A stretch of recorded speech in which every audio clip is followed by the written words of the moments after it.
నమస్కారం గురుగారు. నమస్కారం. శ్రావణ మాసం మొదలైపోయింది. ముఖ్యంగా ఈ శ్రావణ మాసంలో దూర్వ గణపతి వ్రతాలు ఎక్కువగా చేస్తూ ఉంటారు. వాటి విధి విధానాలు ఏమిటి, ఎలా ఆచరించవచ్చు? తప్పకుండా అమ్మా. ఓం శ్రీ గురుభ్యో నమః. శ్రావణ మాసంలో సహజంగా ఏమిటంటే కొన్ని వ్రతాలకి ప్రాధాన్యత సంతరించుకుంది. ఆ వ్రతాల్లో ముఖ్యంగా దూర్వా గణపతి వ్రతం అంటారు. దూర్వా గణపతి వ్రతం అంటే ఏంటంటే గణపతి యొక్క ఆరాధన చేస్తారు. అంటే గణాలన్నిటికి కూడా అధిపతి గణపతి. కాలానికి విఘ్నం లేకుండా ఉండటానికి విఘ్నేశ్వరుడు యొక్క ఆరాధన మనం చేస్తుంటాం. అంటే మన జీవితంలో ఎప్పుడు కూడా విఘ్నం అంటే కాలయాపన జరగకుండా సమయం అంతా కూడా ఎక్కువగా లేకుండా సమయంలో తొందరగా వెళ్ళటానికి విఘ్నేశ్వరుని యొక్క ఆరాధన అన్నారు.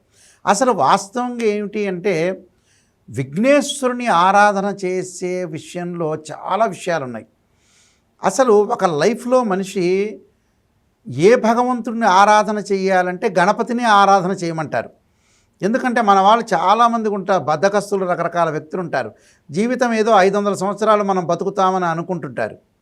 అదేదో మెగాస్టార్ చిరంజీవి సినిమాలో బ్రహ్మానందం చేసినట్టుగా ఏదో 500 సంవత్సరాలు బతుకుతా, 500 సంవత్సరాలు 60 సంవత్సరాలు బతకటమేరా దండగారా అన్నట్టుగా మనం ఎక్కువ కాలం బతకం మనిషి.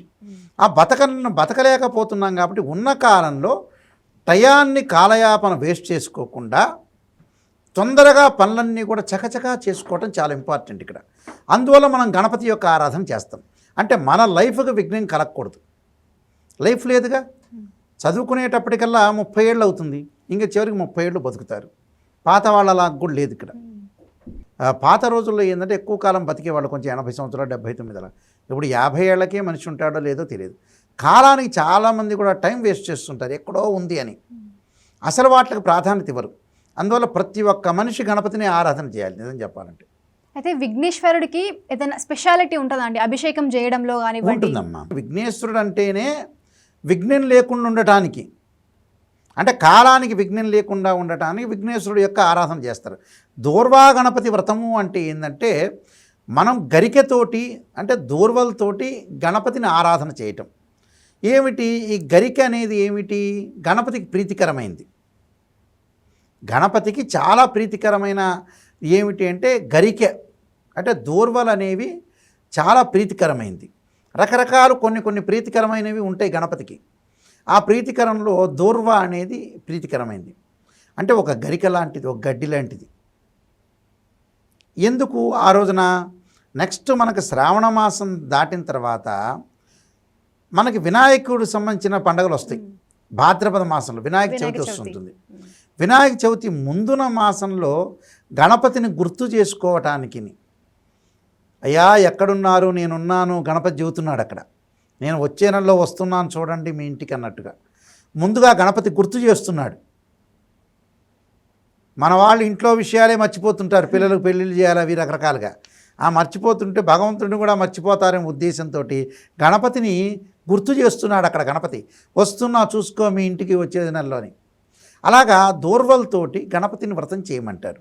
అంటే కోరికలు ఏదైతే మనం అనుకున్న కోరికలన్నీ కూడా నెరవేరటానికి ఆ రోజున శ్రావణ మాసంలో దూర్వ గణపతి వ్రతం చేస్తారు.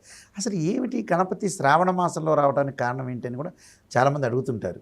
శుక్లాం భరధరం విష్ణుం శశివర్ణం చతుర్భుజం ప్రసన్నవదనం ధ్యాయే అని మనకు ఒక మంత్రం ఉంది కదా. అంటే గణపతి యొక్క ప్రార్థన చేసేటప్పుడు ఈ మంత్రాన్ని మనం చదువుతున్నాం. అంటే శుక్లాం భరధరం విష్ణుం శశివర్ణం చతుర్భుజం ప్రసన్నవదనం ధ్యాయేత్ సర్వ విఘ్నోపశాంతయే అంటాం.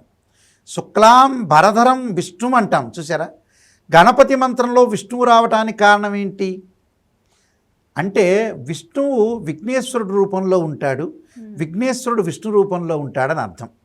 ఇక్కడ శుక్లాం భరధరం విష్ణు అనే మంత్రానికి చాలా ఉంది దానికి. అయితే కాలాన్ని సూచించేవాడు విఘ్నేశ్వరుడు రూపంలో ఉన్న విష్ణువు, విష్ణు రూపంలో ఉన్న విఘ్నేశ్వరుడు అని అర్థం. అంటే కాలాన్ని ఇద్దరు సూచిస్తారు అని అర్థం.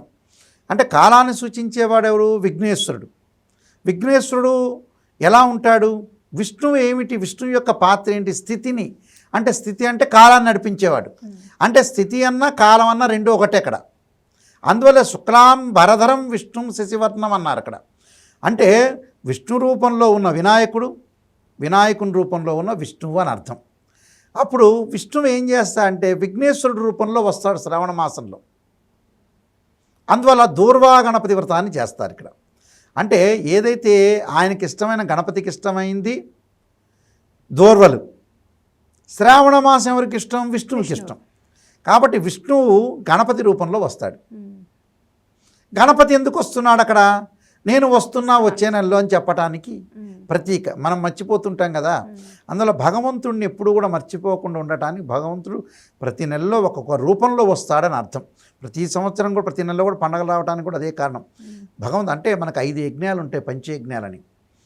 మాతృయజ్ఞమని, పితృయజ్ఞమని, దైవయజ్ఞమని, భూతయజ్ఞమని, బ్రహ్మయజ్ఞమని 5 యజ్ఞాలు ఉంటాయి. 5 యజ్ఞాల్లో దైవయజ్ఞం అంటే ఏంటంటే ఈ వ్రతాలు నోములు రావటం.